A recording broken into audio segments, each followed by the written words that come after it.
1923 में सियालकोट में एक लड़के का जन्म हुआ जो कि आज के पाकिस्तान में है। उस लड़के के पिताजी की एक खुद की मसालों की दुकान थी, लेकिन जब इंडिया और पाकिस्तान का पार्टीशन हुआ, इंडिया और पाकिस्तान का बंटवारा हुआ, तो वो लड़का अपने पिताजी के साथ, अपनी फैमिली के साथ इंडिया में आकर दिल्ली में रहने लग जाता है।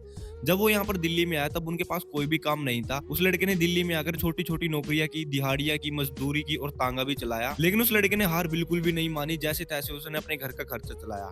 लेकिन बाद में उसने सोचा कि सियालकोट में उसके पिताजी की मसालों की दुकान थी, क्यों ना इंडिया में भी, दिल्ली में भी वो अपनी खुद की मसालों की दुकान कर ले। तो क्या था, उस बंदे ने अपनी खुद की मसालों की दुकान कर ली, लेकिन उस बंदे ने एक बात पर बहुत ज्यादा ध्यान दिया कि उसे अपनी मसालों की क्वालिटी को बहुत ज्यादा अच्छा रखना है, अपनी मसालों की क्वालिटी से कोई भी कॉम्प्रोमाइज नहीं करना है।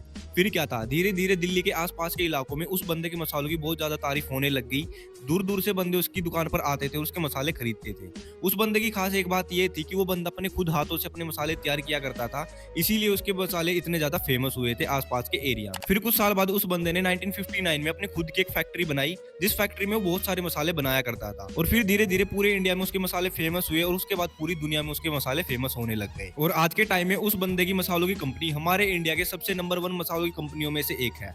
जी हाँ, मैं बात कर रहा हूँ एमडीएच मसाला कंपनी के बारे में, जिनके को फाउंडर का नाम है महाशय धर्मपाल गुलाटी जी। आपने इनके बारे में जरूर सुना होगा और आपने इनके मसालों को कभी ना कभी अपनी लाइफ में जरूर टेस्ट किया होगा। एमडीएच मसाला कंपनी हमारे इंडिया की नंबर 1 कंपनियों में से एक है, जो कि अलग अलग टाइप के मसाले बनाया करती है। तो दोस्तों, अब आप ये सोच रहे होंगे कि मैंने आपको इस वीडियो में एमडीएच मसाला कंपनी की स्टोरी के बारे में क्यों बताया। तो दोस्तों, हमें इस कंपनी की स्टोरी से एक चीज सीखने को मिलती है, एमडीएच मसाला कंपनी इतनी ज्यादा सक्सेस कैसे हुई, इतनी ज्यादा फेमस कैसे हुई। क्योंकि दोस्तों, एमडीएच मसाला कंपनी के जो को फाउंडर थे, जो इसके मालिक थे, उन्होंने एक ऐसे प्रोडक्ट पर काम किया जिसकी आने वाले टाइम में और भी ज्यादा डिमांड बढ़ने वाली थी। जैसे कि आप सभी को तो पता ही होगा, हमारी लाइफ में हर रोज खाना बनता है, हमारे घर में हर रोज 2-3 बार खाना बनता है। और खाने का टेस्ट कैसे बढ़ता है, जब हम अपने खानों में मसाले का यूज करते हैं। तो हमारा खाना टेस्टी तब बनेगा जब हम अपने खाने में अच्छे मसालों का यूज करेंगे। तो धर्मपाल गुलाटी जी ने एक ऐसा बिजनेस सेलेक्ट किया जिसकी आने वाले टाइम में बहुत ज्यादा डिमांड बढ़ने वाली थी। ये एक ऐसा बिजनेस है जो कि कभी भी बंद नहीं होगा। हमारी लाइफ में हर रोज खाना बनता है और हम अपने खानों में अच्छे अच्छे मसालों का यूज करते हैं। तो इसीलिए आज तक एमडीएच मसाला कंपनी बहुत ही अच्छा काम कर रही है और आने वाले टाइम में भी ये कंपनी बहुत ही अच्छा काम करेगी, क्योंकि मसालों का काम कभी भी बंद नहीं होने वाला। तो दोस्तों, इस स्टोरी से हमें एक चीज सीखने को मिलती है कि हमें एक ऐसा बिजनेस करना चाहिए जिसकी अभी के टाइम में बहुत ज्यादा डिमांड हो, लेकिन आने वाले टाइम में उसकी डिमांड और भी ज्यादा बढ़ जाए। हमें कोई ऐसा बिजनेस नहीं करना है जिसकी अभी के टाइम में तो डिमांड हो, लेकिन आने वाले टाइम में उसकी कोई डिमांड ना रहे, क्योंकि दोस्तों, ऐसे बिजनेस में आपके आने वाले टाइम में बहुत ज्यादा लॉस होगा, चाहे आपके अभी के टाइम में उसमें अच्छा प्रॉफिट हो। तो दोस्तों, आपको एक ऐसा बिजनेस करना चाहिए जिसका अभी के टाइम में बहुत ज्यादा प्रॉफिट हो और आने वाले टाइम में उससे और भी ज्यादा प्रॉफिट हो। तो इसीलिए आज की इस वीडियो में आपको 4 ऐसी कैटेगरी बताने वाला हूं। अगर आप इन 4 कैटेगरी में से कोई एक बिजनेस कर लोगे किसी भी एक कैटेगरी में, फिर दोस्तों आपके बहुत ज्यादा हाई चांस रहेंगे कि आपका बिजनेस 100% चल जाए। क्योंकि दोस्तों, ये 4 ऐसी कैटेगरी है जिसकी डिमांड कभी भी कम नहीं होती और आने वाले टाइम में इन कैटेगरी में बहुत ज्यादा डिमांड बढ़ने वाली। तो दोस्तों, अगर आप लोग भी इन 4 कैटेगरी में से किसी एक कैटेगरी में भी अच्छा बिजनेस कर लेते हो किसी भी टाइप का, फिर दोस्तों आपका बिजनेस कभी भी बंद नहीं होगा, आपका बिजनेस धीरे धीरे और भी ज्यादा ग्रो करे। तो चलिए जल्दी से आज की वीडियो स्टार्ट कर लेते हैं। मैं आपको जल्दी से बता देता हूँ कि वे 4 कैटेगरी कौन से जिनमें आपको बिजनेस करना चाहिए और आपको किस किस टाइप का, किस कैटेगरी में अच्छा बिजनेस करना चाहिए। तो चलिए दोस्तों, जल्दी से बिना टाइम गवाए वीडियो को स्टार्ट कर लेते हैं। लेकिन इस वीडियो से अगर आपको कुछ भी सीखने को मिले तो दोस्तों प्लीज वीडियो को लाइक कर दीजिएगा और हमारे चैनल को भी सब्सक्राइब कर दीजिएगा और एक प्यार से कमेंट भी कर दीजिएगा। तो हमारी सबसे पहली कैटेगरी आती है मिल्क की। अगर आप मिल्क से रिलेटेड कोई भी बिजनेस कर लेते हो, फिर दोस्तों बहुत ज्यादा हाई चांस है कि आपका बिजनेस चलेगा ही चलेगा। क्योंकि मिल्क एक ऐसी चीज है जिसकी ना तो आज डिमांड कम है और ना ही आने वाले टाइम में मिल्क की डिमांड कम हो। क्योंकि जैसे कि आप सभी को पता होगा कि हमारी धीरे धीरे पॉपुलेशन बढ़ती जा रही है, लेकिन मिल्क जो है उसका प्रोडक्शन बिल्कुल भी नहीं बढ़ रहा है, बल्कि मिल्क का प्रोडक्शन और भी ज्यादा कम हो रहा है। तो इसीलिए दोस्तों, अगर आप मिल्क से रिलेटेड कोई भी बिजनेस कर लेते हो, फिर दोस्तों 99% आपका बिजनेस चलेगा ही चलेगा। तो चलिए मैं आपको मिल्क से रिलेटेड बहुत सारे बिजनेस बता देता हूँ। अगर आप चाहो तो इन बिजनेस को कर सकते हो, आपको जो अच्छा लगे आप इनमें से वो बिजनेस कर सकते हो। तो सबसे पहला आता है मिल्क सप्लाई बिजनेस। अगर आप लोग गांव में रहते हो, फिर दोस्तों आपको कुछ नहीं करना है, आपको अपने गांव में से दूध इकट्ठा करना है। आपको अलग अलग किसानों पे से दूध इकट्ठा करना है और अपना दूध इकट्ठा करने के बाद दोस्तों आपको अपने नजदीकी शहर में अपने दूध को सप्लाई करना है। एग्जाम्पल के तौर पे आप एक दिन में 50 लीटर दूध इकट्ठा कर लेते हो, फिर दोस्तों आपको क्या करना है, आपको उस 50 लीटर दूध को अपने नजदीकी शहर में लेकर जाना है और वहां के बड़े बड़े होटल्स में आपको उसे सप्लाई करना है। इसके बीच में दोस्तों जो आपको मार्जिन मिलेगा वही दोस्तों आपको प्रॉफिट होगा। और दोस्तों इस बिजनेस में बहुत ज्यादा मार्जिन मिलता है, बहुत ज्यादा प्रॉफिट मिलता है। तो इसलिए दोस्तों, अगर आप चाहो तो आप ये बिजनेस कर सकते हो और ये बिजनेस करना बहुत ज्यादा आसान है। इसमें आपको ज्यादा पैसे इन्वेस्ट करने की भी जरूरत नहीं पड़ती है। दूसरा बिज़नेस आता है डायरी फार्मिंग का। अगर आप चाहो तो आप अपनी खुद की डायरी फार्मिंग कर सकते हो। इसमें आपको कुछ नहीं करना है, इसमें आपको 2-4 भैंस आपके जितना बजट हो आप अपने बजट के हिसाब से गाय या भैंस ले आइए। आप जितनी ज़्यादा गाय भैंस लाओगे, आपका दूध का प्रोडक्शन उतना ज़्यादा होगा और जितना ज़्यादा दूध का प्रोडक्शन होगा, आपका उतना ज़्यादा प्रॉफिट होगा। ये ज़रूरी नहीं है कि आपको स्टार्टिंग में बहुत ज़्यादा गाय भैंस लानी है। आप चाहो तो एक गाय भैंस से भी अपना काम चला सकते हो। फिर दोस्तों आप धीरे-धीरे इम्प्रूव करना, आप धीरे-धीरे अपनी गाय भैंस को बढ़ाते रहना, वैसे-वैसे आपकी दूध की क्वांटिटी भी बढ़ती जाएगी और आपका प्रॉफिट भी बढ़ता जाएगा। तो तीसरे नंबर पर आता है पनीर मेकिंग बिज़नेस। इसमें आपको कुछ नहीं करना है, आपको बहुत सारा दूध इकट्ठा करना है। दूध इकट्ठा करने के बाद आपको उससे पनीर बनाना है। पनीर बनाने के बाद फिर दोस्तों आपको क्या करना है, आपके आस-पास में जो भी बड़े-बड़े होटल्स होंगे, आपको उन बड़े-बड़े होटल्स में अपने पनीर को सप्लाई करना है। दोस्तों आप लोग जो होटल्स में पनीर खाते हो या फिर पनीर से रिलेटेड कोई भी प्रोडक्ट का यूज़ करते हो, कुछ भी खाते हो, दोस्तों ये होटल वाले अपने होटल में पनीर नहीं बनाते, बल्कि वो आप जैसे लोगों से ही पनीर लेते हैं। तो इसीलिए अगर आप लोग पनीर का बिज़नेस कर लेते हो, फिर दोस्तों बहुत ज़्यादा चांस रहेंगे कि आपका ये बिज़नेस 100% चलेगा ही चलेगा।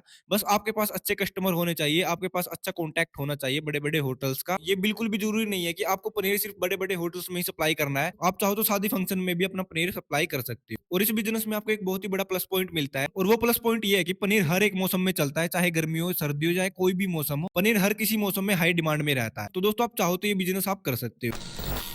तो चौथे नंबर पर आता है घी मेकिंग बिज़नेस। आप चाहो तो दोस्तों आप घी बनाकर भी अपना बिज़नेस स्टार्ट कर सकते हैं। इसमें आपको कुछ नहीं करना है, आपको बहुत सारा दूध इकट्ठा करना है और आपको उस दूध से घी बनाना है। और आप सभी को तो पता ही होगा फिलहाल मार्केट में 1 किलो घी का क्या रेट चल रहा है। दोस्तों अगर आप लोग घी मेकिंग बिज़नेस स्टार्ट कर लेते हो, फिर दोस्तों इसमें बहुत ज़्यादा प्रॉफिट मिलता है आप लोगों को। अगर आप चाहो तो आप घी मेकिंग का बिज़नेस स्टार्ट कर सकते हो। इसमें दोस्तों बहुत ज़्यादा प्रॉफिट बनता है। तो दोस्तों ये थी हमारी पहली कैटेगरी जिसमें मैंने आपको 4 बिज़नेस बताए हैं। आप चाहो तो इनसे रिलेटेड कोई भी बिज़नेस कर सकते हो। तो चलिए दोस्तों अब हम दूसरी कैटेगरी के बारे में बात कर लेते हैं जिसकी आने वाले टाइम में बहुत ज़्यादा डिमांड रहेगी और फिलहाल भी उसकी बहुत ज़्यादा डिमांड है। तो वो दूसरी कैटेगरी आती है फास्ट फूड की। तो जैसा कि आप सभी को पता होगा कि हमारे इंडिया में ही नहीं पूरे वर्ल्ड वाइड में फास्ट फूड की बहुत ज़्यादा मार्केट है। जैसा कि आप सभी को पता होगा या फिर आप लोग भी करते होंगे, आप शाम को अपने दोस्तों के साथ बाहर जाते होंगे और फास्ट फूड कुछ भी खाते होंगे। जैसा कि मैं आपको अपनी ही स्टोरी बताता हूँ, मैं दूसरे तीसरे दिन अपने यार दोस्तों के साथ जाता हूँ शाम के टाइम और अपने आस-पास के कैफे में जाता हूँ या फिर आस-पास में जो रेहड़ी होती है, ठेले होते हैं, उनके पास जाता हूँ और बहुत ही अच्छे-अच्छे फास्ट फूड खाता हूँ। जैसे कि गोलगप्पे हो गया, टिक्की हो गया, चाउमीन, बर्गर हो गया, पिज़्ज़ा हो गया। तो दोस्तों ये एक ऐसे प्रोडक्ट्स हैं जिनकी आने वाले टाइम में और भी ज़्यादा डिमांड बढ़ेगी और अभी के टाइम में भी इनकी बहुत ज़्यादा डिमांड है। तो अगर आप लोग भी फास्ट फूड से रिलेटेड कोई भी बिज़नेस कर लेते हो, फिर दोस्तों बहुत ज़्यादा चांस है कि आपका बिज़नेस चलेगा ही चलेगा। बस दोस्तों आपको एक बात का ध्यान रखना है कि आपको अपने फास्ट फूड की क्वालिटी बहुत ही अच्छी रखनी होगी। अगर आपके फूड की क्वालिटी अच्छी होगी, फिर दोस्तों कस्टमर आपके पास अपने आप आएँगे। आपको अपने कस्टमर्स को बुलाने की ज़रूरत नहीं पड़ेगी। तो चलिए मैं आपको इस कैटेगरी में अलग-अलग बिज़नेस के बारे में बता देता हूँ। आप फास्ट फूड की कैटेगरी में कौन-कौन से बिज़नेस कर सकते हो। तो सबसे पहला बिज़नेस आ जाता है चाउमीन बर्गर का। जैसे कि आप सभी को पता होगा पुराने टाइम से लेकर आज के टाइम में और आने वाले टाइम में चाउमीन बर्गर एक ऐसी चीज़ है जिसकी डिमांड हर टाइम रहती है। चाउमीन बर्गर तो आप लोगों ने भी खाए होंगे और आप आने वाले टाइम में भी चाउमीन बर्गर ज़रूर खाओगे, ये मुझे भी पता है। तो इसीलिए आप ये बिज़नेस भी कर सकते हो। ये बिज़नेस बिल्कुल भी फ्लॉप नहीं होगा। बहुत ज़्यादा चांस रहेंगे कि आपका बिज़नेस चलेगा ही चलेगा।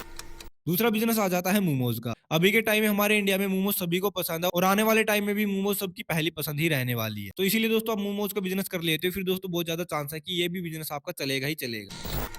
तीसरा बिज़नेस आ जाता है दही बल्ले और टिक्की का। आप चाहो तो ये भी बिज़नेस कर सकते हो, ये भी बिज़नेस चलता ही चलता है। चौथा बिज़नेस आ जाता है पास्ता और सैंडविच का। आप चाहो तो ये भी बिज़नेस कर सकते हो। पाँचवाँ बिज़नेस आ जाता है जूस का। दोस्तों आप फ्रेश जूस बेचकर भी अपना बिज़नेस कर सकते हो। और छठा बिज़नेस आ जाता है पिज़्ज़ा का। दोस्तों आप पिज़्ज़ा बनाकर भी अपना बिज़नेस स्टार्ट कर सकते हो। लेकिन दोस्तों एक ऐसा बिज़नेस है इसमें आपको इन्वेस्टमेंट भी थोड़ी ज़्यादा करनी पड़ती है और ये थोड़ा मुश्किल भी है। लेकिन इसमें प्रॉफिट बहुत ज़्यादा मिलता है। तो दोस्तों अगर आप चाहो तो आप पिज़्ज़ा का भी बिज़नेस कर सकते हो। अगर आपको ये बिज़नेस मुश्किल लगता है फिर दोस्तों आप इससे पहले वाले बिज़नेस कर सकते हो। उसमें आपको कोई भी दिक्कत नहीं आएगी। तो हमारी 2 कैटेगरी कंप्लीट हो चुकी है। अगर यहाँ तक आपको ये वीडियो अच्छी लगी है प्लीज़ वीडियो को लाइक कर दीजिएगा और हमारे चैनल को भी सब्सक्राइब कर दीजिएगा और एक प्यारा सा कमेंट भी कर दीजिएगा। तो चलिए दोस्तों मैं आपको तीसरी कैटेगरी के बारे में बता देता हूँ जिसकी हाई डिमांड रहती है हमेशा मार्केट में। तो तीसरी कैटेगरी आ जाती है क्लोथ्स बिज़नेस की। जैसा कि आप सभी को पता होगा कि पुराने टाइम से लेकर आज के टाइम में और आने वाले टाइम में लोग कपड़े पहनते ही पहनते हैं। पुराने टाइम में भी लोग कपड़े पहनते थे, आज के टाइम में भी लोग कपड़े पहनते हैं और आने वाले टाइम में भी लोग कपड़े पहनेंगे ही पहनेंगे। तो इसीलिए अगर आप लोग कपड़ों से रिलेटेड कोई भी बिज़नेस कर लेते हो, फिर दोस्तों बहुत ज़्यादा चांस है कि ये बिज़नेस आपका चलेगा ही चलेगा। लेकिन आपको स्टार्टिंग में सिर्फ एक बात का ध्यान रखना है कि इस बिज़नेस में स्टार्टिंग में आपको बहुत ज़्यादा प्रॉफिट नहीं होगा।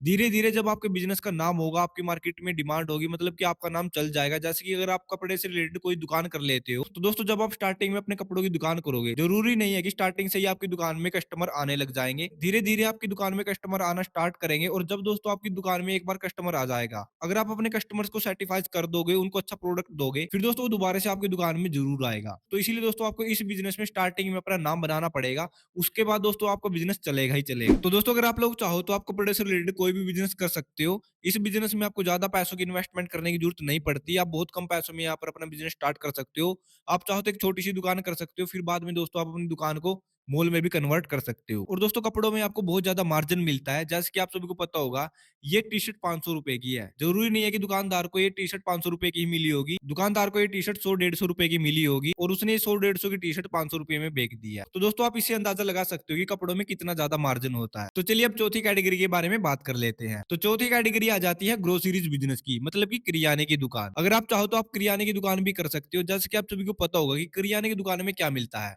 करियाने की दुकान में मिलता है हमारे घर का खाने-पीने का सामान। जैसा कि दालें, मसाले या फिर बहुत सारी चीज़ होती है जो कि हमारे घर में खाना बनाने के लिए यूज़ की जाती है। तो जैसे कि आप सभी को पता होगा पुराने टाइम में भी लोग खाना खाते थे, आज के टाइम में भी लोग खाना खाते हैं और आने वाले टाइम में भी लोग खाना खाएँगे ही खाएँगे। तो इसीलिए दोस्तों अगर आप किरियाने की दुकान कर लेते हो या फिर ग्रोसरीज़ से रिलेटेड कोई भी बिज़नेस कर लेते हो, फिर दोस्तों आने वाले टाइम में आपका बिज़नेस चलेगा ही चलेगा और अभी के टाइम में भी आपका बिज़नेस चलेगा ही चलेगा। तो दोस्तों अगर आप लोग चाहो तो आप किरियाने की दुकान कर सकते हो या फिर ग्रोसरी से रिलेटेड कोई भी बिज़नेस कर सकते हो। आपको अच्छा लगे आप वो बिज़नेस कर सकते हो। तो चलिए दोस्तों अब मैं आपको लास्ट कैटेगरी के बारे में बता देता हूँ और दोस्तों एक ऐसी कैटेगरी है जिसमें बहुत ज़्यादा हाई मार्जिन होते हैं, बहुत ज़्यादा हाई प्रॉफिट होते हैं। अगर आप लोग ये बिज़नेस कर लेते हो, फिर दोस्तों आपका बिज़नेस चलेगा ही चलेगा क्योंकि ये एक ऐसा बिज़नेस है, ना तो इसकी पुराने टाइम में डिमांड कम थी, ना इसकी आज के टाइम में डिमांड कम है और ना ही आने वाले टाइम में इसकी डिमांड कम होगी। बल्कि दोस्तों आने वाले टाइम में ये बिज़नेस बढ़ेगा ही बढ़ेगा और इसकी डिमांड बहुत ज़्यादा बढ़ेगी। तो 5वीं कैटेगरी है मेडिसिन्स। जी हाँ दोस्तों, आप सभी को पता होगा हम अपनी लाइफ में बीमार पड़ते ही रहते हैं और जब हम बीमार पड़ते हैं तो हम डॉक्टर के पास जाते हैं और डॉक्टर हमें एक पर्ची पर दवाइयाँ लिख कर देता है और वो दवाइयाँ हमें मेडिकल स्टोर पर जाकर लेनी पड़ती है। तो दोस्तों अगर आप लोग भी दवाइयों से रिलेटेड कोई भी बिज़नेस कर लेते हो, फिर दोस्तों आपका बिज़नेस चलेगा ही चलेगा, 100% चलेगा। और दोस्तों आप सभी को तो पता होगा कि आने वाले टाइम में हमारी दुनिया में बहुत ज़्यादा बुरा हाल होने वाला है। अभी के टाइम में इतना ज़्यादा पॉल्यूशन हो रहा है हमारे इंडिया में जिससे लोग बहुत ज़्यादा बीमार पड़ रहे हैं और आने वाले टाइम में लोग और भी ज़्यादा बीमार पड़ते रहेंगे। तो इसीलिए दोस्तों आप मेडिसिन से रिलेटेड कोई भी बिज़नेस कर लेते हो, फिर आपका बिज़नेस चलेगा ही चलेगा। बस इसके लिए आपको थोड़ी-सी ट्रेनिंग लेनी होगी, आपको सर्टिफ़िकेट वगैरह बनवाने पड़ते हैं मेडिसिन्स के लिए। फिर दोस्तों आप अपनी खुद की मेडिकल स्टोर कर सकते हो, अपनी दुकान कर सकते हो दवाइयों से रिलेटेड। और मैं आपको बताना चाहता हूँ, जब आप मेडिकल स्टोर पर जाते हो और जब आप वहाँ पर जाकर कोई भी दवाई का पत्ता लेते हो, जैसे कोई पत्ता है दवाई का, वो आपको ₹100 का मिला है। एक्चुअल में उस मेडिकल स्टोर वाले को ₹100 में नहीं मिलता है, बल्कि 10 से ₹15 का मिलता है और वो आपको ₹100 में बेचता है या फिर उससे ज़्यादा में बेचता है। तो दोस्तों आप इसी से अंदाज़ा लगा सकते हो कि दवाइयों में कितना ज़्यादा मार्जिन होता है। तो मेरे प्यारे दोस्तों, मैंने आज की इस वीडियो में आपको 5 ऐसी कैटेगरी बताई है, जिनकी आने वाले टाइम में बहुत ज़्यादा डिमांड बढ़ने वाली है। इन 5 कैटेगरी की अभी के टाइम में डिमांड है और आने वाले टाइम में भी इनकी डिमांड बढ़ती ही जाने वाली है। तो इसीलिए दोस्तों अगर आप चाहो तो इन 5 कैटेगरी में अपने बिज़नेसेस कर सकते हो। मैंने इस वीडियो में आपको अलग-अलग टाइप के बिज़नेस बताए हैं। दोस्तों आपको जो भी अच्छा लगे आप उस टाइप का बिज़नेस कर सकते हो। अगर आप लोगों को इनमें से कोई भी बिज़नेस अच्छा नहीं लगा है, फिर दोस्तों आने वाले टाइम में मैं अपने चैनल पर अलग-अलग टाइप के बिज़नेसेस के बारे में बताने वाला हूँ, जिन बिज़नेसेस को आप अपने घर बैठे ही कर सकते हो। तो अगर आप लोगों को भी नए-नए बिज़नेसेस के बारे में सीखना है, फिर दोस्तों आप मेरे चैनल को ज़रूर सब्सक्राइब कर लीजिएगा क्योंकि आने वाले टाइम में मैं आपको अलग-अलग बिज़नेस आइडियाज़ देने वाला हूँ। तो अगर आप लोग भी अपना खुद का बिज़नेस करना चाहते हो, फिर दोस्तों मुझे सब्सक्राइब कर लीजिएगा और मेरी वीडियो को लाइक कर दीजिएगा और एक प्यारा सा कमेंट भी कर दीजिएगा। तो चलिए दोस्तों अगली वीडियो में फिर से मिलते हैं।